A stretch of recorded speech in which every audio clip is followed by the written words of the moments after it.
Bonsoir à toutes et à tous, bienvenue dans le 90 minutes, édition largement consacrée aux violences dans un certain nombre de quartiers de France. Avec cette question, va-t-on vers une nouvelle nuit de tension? 2 jours après la mort de Naël, la crainte de l'embrasement est bien réelle. 40 000 policiers et gendarmes mobilisés pour ce soir, dont 5 000 à Paris, des hélicoptères déployés. Le raid qui a été envoyé aussi à Roubaix en prévention. Les bus et trams suspendus ce soir en Ile-de-France, dans l'agglomération lilloise. Plusieurs communes ont également instauré un couvre-feu en région parisienne. Cet après-midi, de nouveaux incidents ont éclaté en marge de la Marche Blanche qui a réuni 6200 personnes à Nanterre. Le policier soupçonné d'avoir tué Naël a été mis en examen pour homicide volontaire. Il a été placé en détention provisoire à la prison de la Santé. Et le procureur a livré de nouveaux éléments sur les circonstances du drame. Comment faire revenir le calme? Va-t-on revivre les émeutes de 2005? Il y a énormément de questions qui se posent ce soir. Bonsoir Denis Jacob. Bonsoir. Vous êtes secrétaire général du syndicat Alternative Police. Jacob, on a été interpellé aujourd'hui par ces échanges de textos hier par des policiers sur le terrain. On a pu se fournir et récupérer ces échanges de textos. Je vais vous lire quelques-uns de ces messages. Des policiers de terrain. Donc je le précise, bien évidemment, qui sont anonymes. Tous les commissariats sont à court de munitions. Je viens d'ouvrir la réserve pour qu'ils viennent alimenter les commissariats. On en a un autre qui dit le département brûle de partout. On est insuffisant en nombre.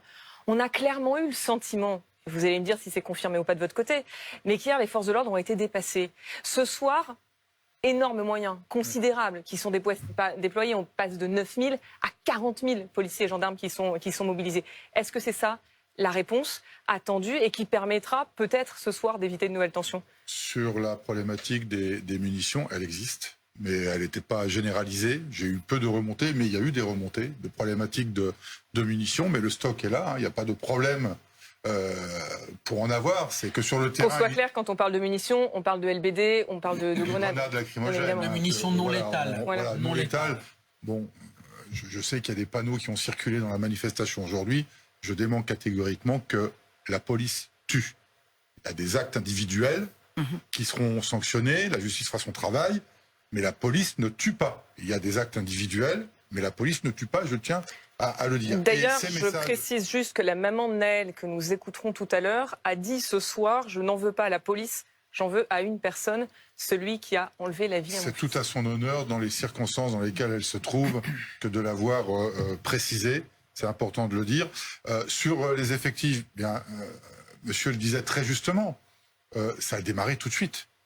Les violences urbaines qu'on a connues par le passé, c'est monté crescendo sur plusieurs jours. Là, ça a démarré tout de suite, le premier jour. Donc vous avez été pris de court?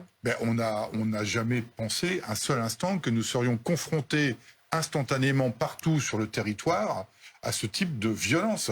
Donc on avait le dispositif habituel de présence policière, avec des renforts bien évidemment de CRS, mais on était loin de s'imaginer que nous aurions un tel déferlement de violence aussi rapidement et partout en France, ce qui n'a pas été le cas en 2005. En 2005, ça a été très localisé, notamment à Villiers-le-Bel. Après, il y a eu une petite expansion ailleurs, mais ça a été quand même très concentré sur Villiers-le-Bel. Là, c'est partout et en même temps. Donc ce soir, vous dites on a les moyens. On a les moyens de maintenir la sécurité avec 40 000 policiers et gendarmes. Ça, c'est pas à moi de le dire. C'est Gérald Darmanin qui a annoncé qu'il y aurait 40 000 fonctionnaires de police d'engagés, et je confirme que ce sera le cas puisque il y a des instructions qui circulent sur des suppressions de congés, des rappels d'effectifs, de décalage d'unités, pour être principalement focalisés en soirée.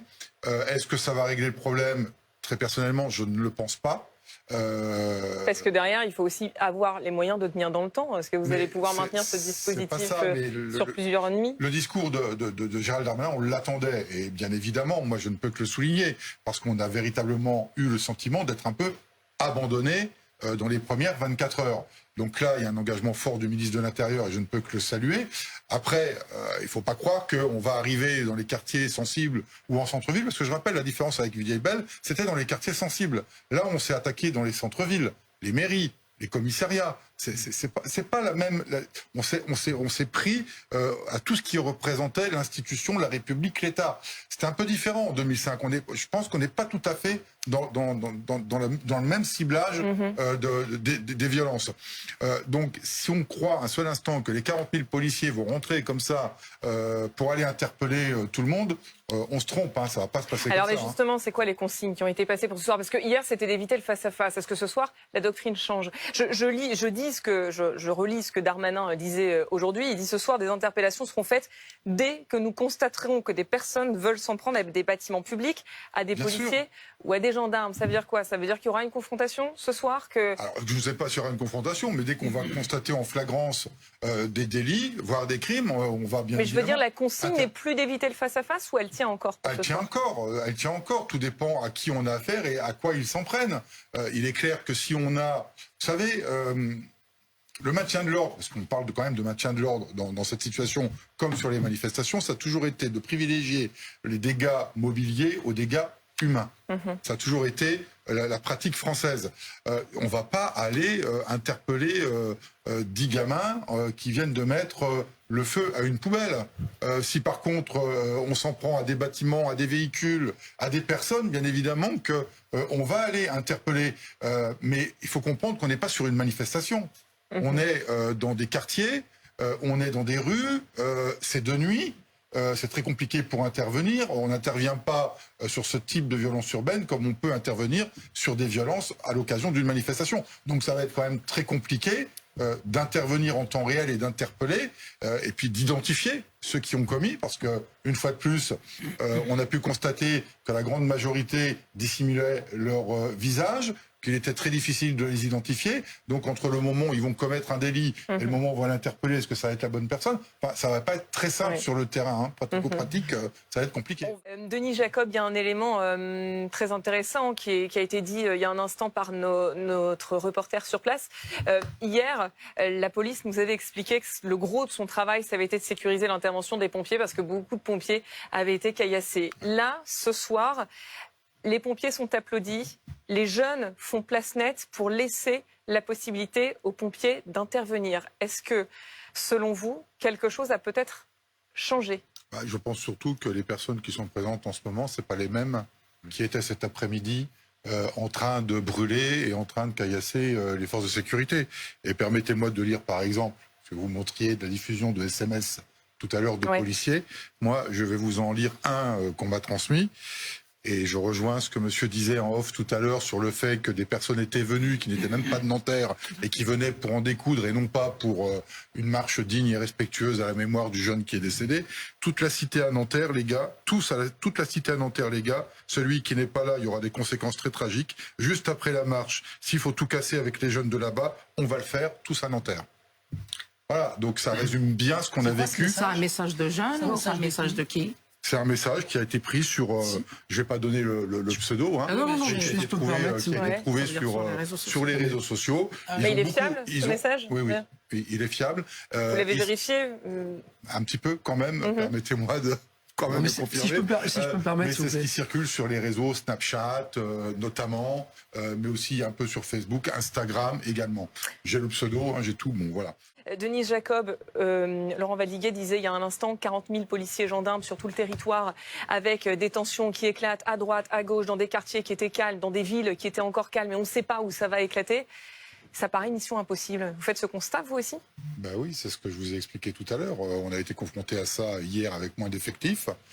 Aujourd'hui, on nous demande de procéder à des interpellations, mais sur le terrain, entre la théorie et la pratique, c'est pas tout à fait la même chose.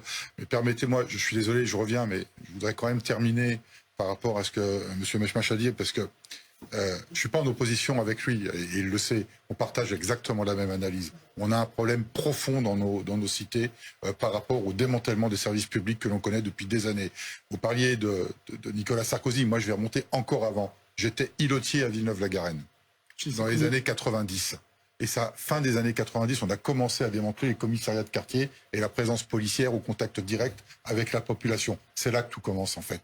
C'est quand on a commencé à quitter les quartiers que ça a été pris par tout un tas de personnes qui ont installé des trafics en tout genre, pourrissant la vie des gens qui habitent. J'ai habité pendant, vous le savez, je crois qu'on avait déjà parlé, pendant 8 ans, j'ai habité à la cité d'Orgemont, à Épinay-sur-Seine. Donc je connais très bien la vie de cité, je connais très bien la population qui habite, et la grande majorité, elle se lève tôt le matin pour aller travailler, et elle aspire à la sécurité et à la tranquillité, comme partout en France. Vous faites exactement le même constat. Et vous, Fathia Abdouni, vous dites, moi, mon but, mon objectif, c'est de renouer le dialogue. On le renoue comment, ce dialogue? Vous avez le même constat, vous avez les mêmes solutions. Vous dites vous-même, il faut qu'on arrête de faire que de la sécurité dans les quartiers. À un moment donné, il faut aussi que la population nous voit comme des agents qui sont là aussi au service de la population et pas uniquement là pour aller contrôler les jeunes et les embêter dans leur quotidien. Comment on fait pour renouer ce dialogue? Tant qu'on considérera, qu'on réglera le problème uniquement par le seul prisme de la police, on se trompe. Il faut une politique globale, il faut une politique globale pour ces quartiers. Donc c'est vous qui payez les pots cassés, c'est ça que vous dites? Oui, mais complètement. –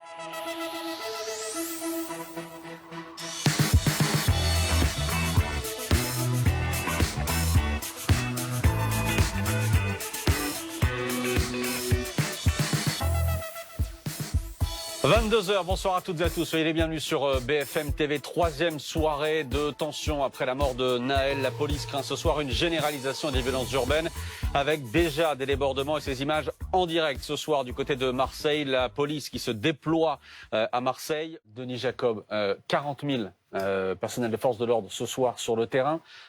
L'idée c'est quoi quand on met autant de monde, c'est-à-dire 4 fois plus qu'hier, quand on met autant de monde, c'est quoi? C'est d'essayer d'éteindre maintenant cet incendie qui est en train de prendre, d'étouffer ces violences-là? Alors tout d'abord, c'est un engagement du ministre de l'Intérieur pour répondre à une interrogation que nous avons eue.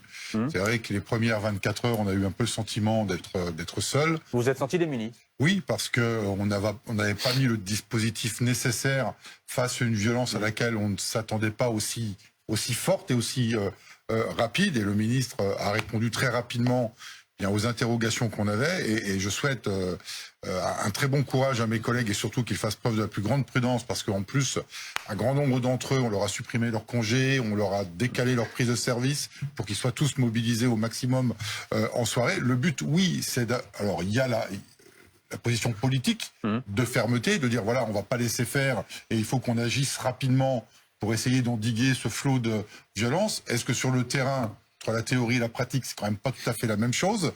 On va pas aller interpeller n'importe qui, n'importe comment et à n'importe quel moment. On va se focaliser principalement sur les actes graves, donc sur les délits, et tout ce que l'on pourra faire pour interpeller ces individus le seront, de façon à ce qu'on puisse essayer d'endiguer toute la violence à laquelle on commence à être confronté ce soir. Même ajoute Denis Jacob qu'un certain nombre de villes ce soir ont décidé d'un couvre-feu. C'est le cas du côté de Clamart dans les Hauts-de-Seine, mais aussi Neuilly-sur-Marne, Savigny-le-Temple, Compiègne dans l'Oise. La Compiègne, c'est simplement pour les moins de 16 ans. Est-ce que ça vous aide quand des villes décident d'un couvre-feu? Est-ce que ça aide vos collègues sur le terrain? Ça aide forcément parce qu'on est confronté à une population moins importante. Ça n'empêchera pas ceux qui veulent brûler de continuer à sortir et d'aller se confronter à la police nationale. Ça, c'est évident. Mais ça nous aide. Et le couvre-feu qui a été pris, il faut quand même remarquer qu'il a été pris là où on a eu quand même de très très fortes violences urbaines. Clamart, c'est un tramway qui a brûlé notamment. Et donc, par mesure conservatoire, les municipalités ont pris ces mesures de couvre-feu pour essayer d'apaiser un peu puis de laisser la population tranquille. Et à Compiègne, le couvre-feu, il concerne que les mineurs de moins de 16 ans?